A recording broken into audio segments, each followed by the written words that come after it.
kag ining mga espirituhanon nga mga pagpakamayo o blessings ang makahatag lang sini amo ang aton Ginoo. So, Jesus called them to follow Him. He invites. Ang Ginoo wala nagapamugos. Wala puwersa sa tao. Gusto siya nga ang tao mismo maghimo sang desisyon sa pagigugma sa iya, sa pagsunod sa iya, sa pagpasakop sa iya. Kay gintugan niya kita nga may kahilwayan sa pagpili. Kahilwayan sa pagsikway. Kahilwayan sa pagbaton. Kay kun amo ni abyan no, kun kita gin pugos sang Ginoo. Ha? That means nga daw mga robot kita. Pero ang Ginoo bisan siya sovereign. Ginhatagan niya kita sang kailwayan sa pagsunod sa iya. So, how did Jesus fashion the lives of His disciples? By calling them to follow Him. Follow me and I will make you fishers of men. Secondly, having communed with the disciples, He also fashioned them. By communing with them, nagpakigambitay siya sa ila. That they might be with Him, Mark 1:17, I'll fashion you. And this is intimacy. That they would be with Him so that they would be fashioned by Him. Madihon, mamold sila ni Ginoong Hesus. During this period, si Ginoong Hesus nagdeal sa ila nga karakter, sa ila nga mga konsepto, sa mga tinuuhan nila, sa ila mga ginatindugan, convictions, kag bisan pa sang ila kaluoy o compassion with people. Indeed, there is a cost, an expensive cost in following the Lord Jesus Christ. Matuod inang Chinese proverb nga, there is no such thing as a free lunch. Wala sang libre nga paniudto o kon panyaga. Ang kulugan sina, o imbitaron ka guro sang imo abyan nga OFW pag abot niya, kadto kamo sa fine dining restaurant, wala ka nagbayad, libre. Pero hindi gid man na libre.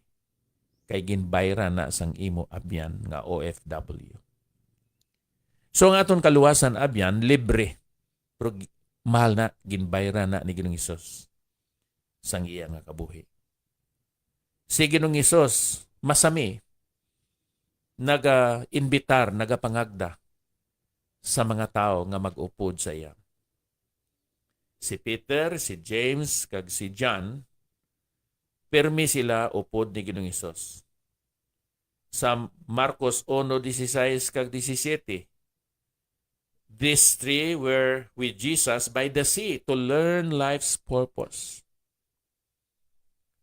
The three were with Jesus by the sick to learn the Lord's power.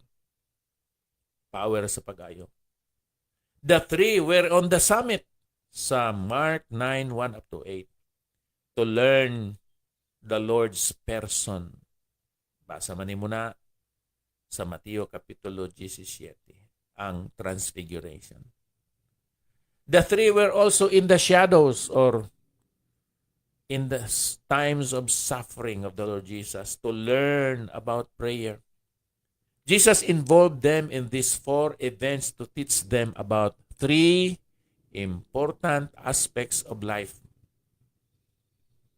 The presence of Jesus contributed to the fashioning of their lives. Sa panahon nga kita may mga kalisdanan, palaligban sa aton nga kabuhi. He called them, He communed with them, and He commissioned them. Kinanglan aton tumanon ini man sa aton kabuhi nga may pagtahod kag may kahadlok.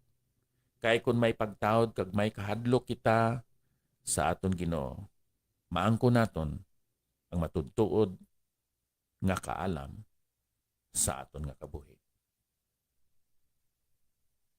Kadami sini sang ginhambal ni o kung ginsulat ni Corrie ten Boom that the greatest purpose in life is not to find freedom but to find your master. Mahimo nga hindi nimo mahibaluan kon ano gid ang imo ginakinahanglan sa kabuhi until nga si Jesus na lang ang imo ginapanagihan. You may never know that Jesus is all you need until Jesus is all you have. Suno pa sa kay Corrie ten Boom.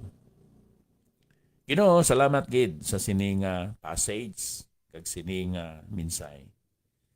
Tuloy kami nga magpalapit sa imo, mag-commune sa imo, kag magtuman sa sinang imo komisyon para sa amon. Pakamayo ang among adlaw, Dios, imo kaming namangin palaagyan sang pagpakamayo para sa iban. Sa ngalan ni Ginoong Jesucristo. Amen. Abyan, madamo gid nga salamat sa imo nga pagpamati kag sa liwat. Nairil, salamat gid sa imo nga pag-replay.